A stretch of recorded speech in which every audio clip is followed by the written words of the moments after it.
And what's that smoke? The incense. Remember, because they had a thing of what? Burning incense to these gods and to these idols. So that's why they also were what? Blackened. Okay? Upon their bodies and heads sit bats. Because you even have what? Bats were up in those temples. Okay? Swallows, birds. Okay? And birds. And the cats. So also the cats would sit upon what? These idols. Okay? By this you may know that they are not no gods. Alright? Therefore, fear them not. Notwithstanding, the goal that is about them to make them beautiful. Even some of these idols, what? They're covered with what? Gold. Right? That is about them to make them beautiful.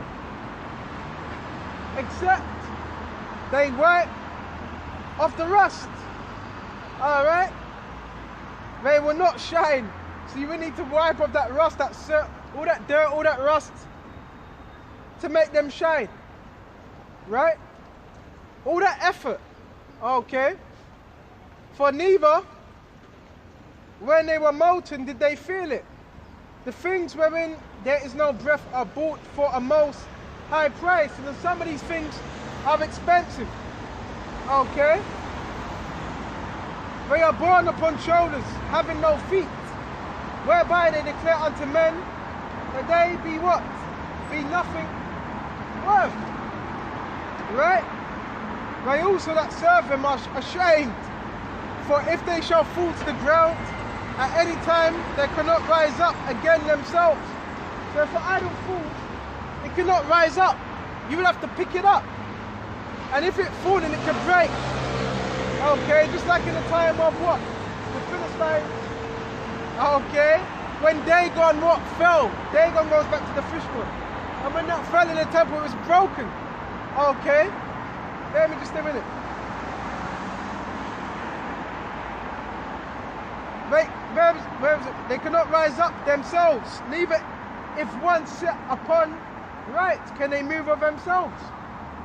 Neither if they be bowed down can they make themselves straight, but they set gifts before them as unto dead men. You could tie that in with what? The Christmas tree. Right? It's all vanity. Right? All the customs of the people are vain. Right? Where was our verse 28? As for the things that are sacrificed unto them, because that's what people do, they sacrifice unto what? Devils. Right? As unto dead, wait just a minute. As unto dead men. As for the things that are sacrificed unto them, their priests sell and abuse in like manner their wives lay apart whereof in sort. But unto the poor and impotent they give nothing of it. Right?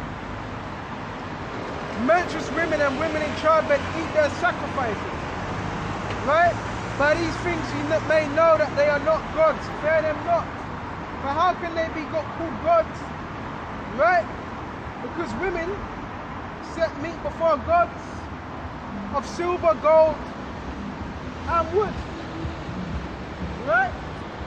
And the priests sit in their temples, having their clothes rent, which means ripped, and their heads and their beds shaven, and nothing upon their heads. You know what that is? That goes back to what? Buddha. What do? They cut off their heads, and they bow down to what? Buddha. Right? It's what they do. And they rent what? Their clothing. Right? It makes perfect sense. And roar and cry before their gods. Right? As men do at the feast when one is dead. So they lament for these idols. Right? And this is what the other nations do predominantly. And our own people. Right? The priests also take off their garments and clothe their wives and children, whether it be for evil that one doeth unto them, or goods, they are not able to recompense it, right? They can neither set up a king nor put him down. In like manner, they can neither give riches nor money. Though a man make vow unto them and keep it not, they cannot acquire. They cannot save from death, right? Neither deliver the weak from the mighty. They cannot restore the blind man to his sight, nor help any man in his distress. They cannot show mercy to the widow, nor do good to the fatherless. Their gods of wood, and which are overlaid with gold and silver, are like the stones that be hewed out of the mountain. So it's describing them, right? Excuse me. So it's describing the idols, right? They that worship them shall be confounded. So if you carry on worshipping them, eventually you're going to be confounded along with what? Along with the idols, right? How should a man then think and say that they are gods when even the Chaldeans themselves dishonor them? Okay. Who if they shall say one dumb and cannot speak, right? They bring him and entreat Bel. Okay. Another word for Bel is what? Another idol. Which are demons. Right? Right, he speak as though he were able to stand, yet they could not understand this themselves, and leave them, for they have no knowledge. Right? So this also goes into these things are vain. Okay? And when Yahushua comes back, he's coming to destroy everything that exalts itself. Go to Corinthians. Everything that exalts itself get some knowledge of the Most High. Bear me just a minute. Right? So this is 2 Corinthians 10, chapter 10. Right? And start at 4. Start at 3. For though we walk in the flesh, we do not war after the flesh. Right? Our warring is what? We're striving after the spirit. So we're not walking after the flesh. Right? For the weapons of our warfare are not carnal. And what's our weapon? The scriptures. Okay? But mighty through the Most High to the pulling down of strongholds. That's what we're pulling down. The strongholds, the fabrics of this world. Okay?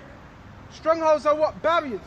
And even in this truth, even particular strongholds, things we were taught, that even gets pulled down. Right? So even the barriers and the things within our own mind, it gets pulled down by this word. Right? But mighty for the Most High to the putting down of strongholds. Right? So that's exactly what we're doing. Putting down them strongholds. Right? Casting down imaginations. Right? And these are the type of scriptures that cast down what? Imaginations. So you may have not known about particular things, but you may have celebrated particular things. So that's what pulling down, what? Casting down imaginations. That's us casting down them imaginations. Right? Imaginations what? Thoughts. Okay? And every high thing that exalted itself against the knowledge of the Most High. And how Esau has set this kingdom up is to have everything exalted against our power. That's how Esau set everything up. Right? And against the knowledge of the Most High. And bringing into captivity every thought to the obedience of Mashiach. This is what this word does. Bringing into captivity. This word, it have your mind into what? Bondage, in a good way. Because the scriptures talk about that. Bowing your ear unto knowledge, unto wisdom. Okay? Hope this is edifying. Go to John.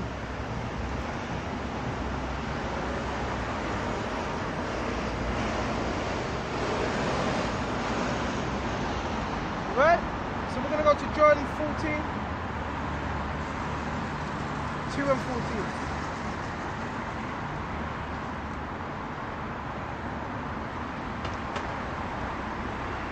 Bear me just a minute. This is 1 John 2 and 15. Love not the world. So Yahweh told us, don't love this world. Right? Love not the world. You're not supposed to love this world. Right?